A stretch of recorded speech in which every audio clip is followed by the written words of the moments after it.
find her, or I'll find her myself."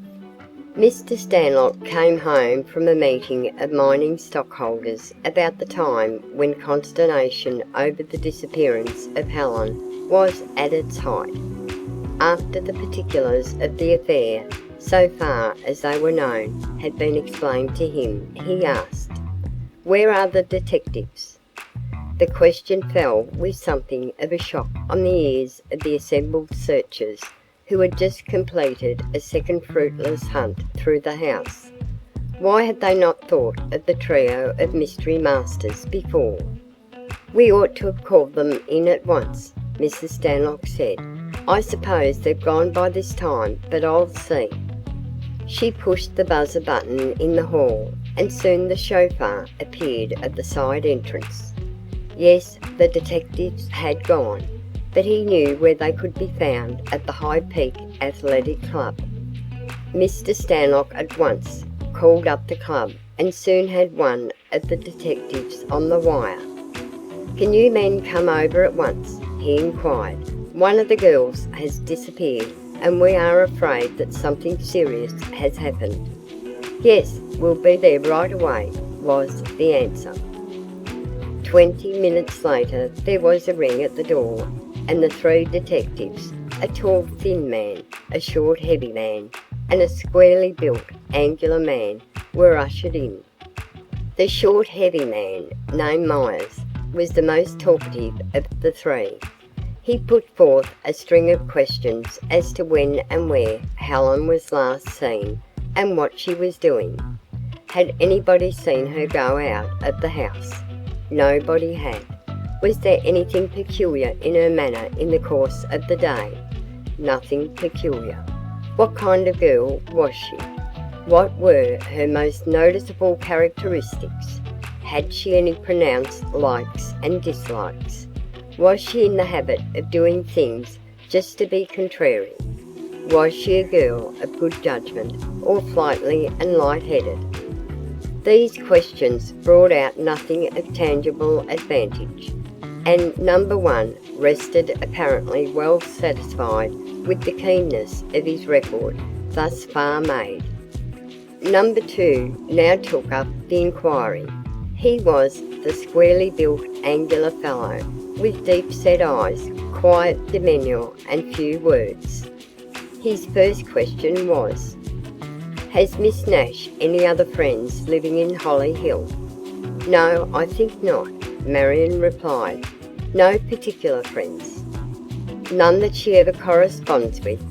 persisted the man with the deep-set eyes. Marion started visibly.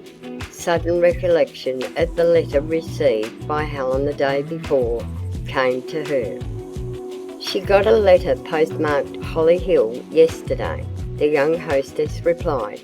"Who was it from?" "I don't know.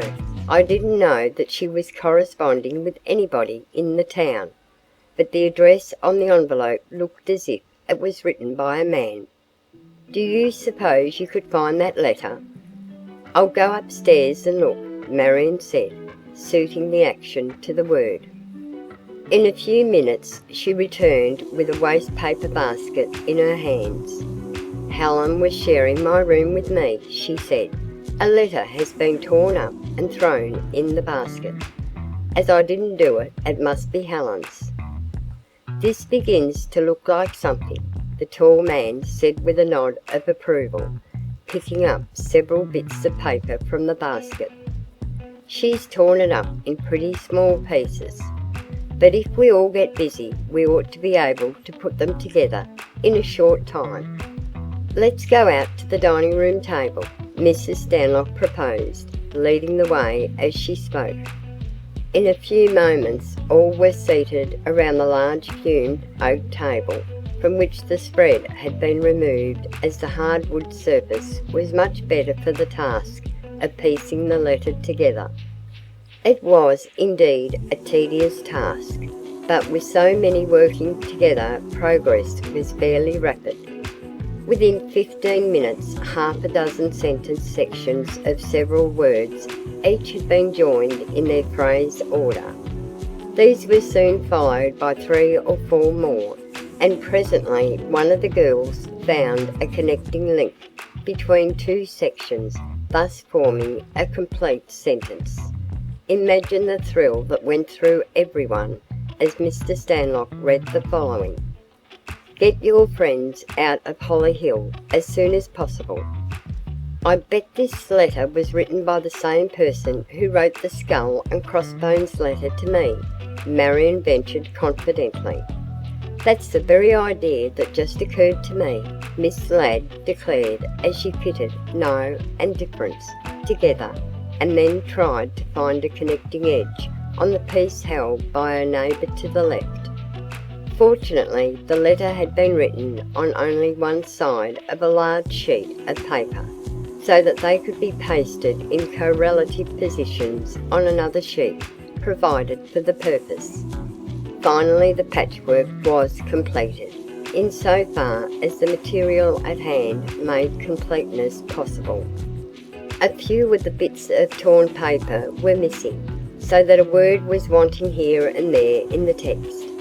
But apparently the idea and purpose of the writer did not suffer from these vacancies. The letter, as read at last by Mr. Stanlock, was as follows. Dear R. You have failed to do what I, you two do. I told you that it was, dangerous to bring the girls here. The letter was warning to Miss Stan, did no good, I want to warn you again and, last time. Get your friends out of Holly Hill as soon as possible. I won't be responsible for what occurs. It makes no difference if you have given up your original purpose. Some of the men are so worked up that they are liable to do almost anything. If you can't get the rest out of town, go yourself, or you may get hurt. D. Aha! Exclaimed the short, heavy, and loquacious detective. That explains the whole thing. Miss Nash has gone out of town.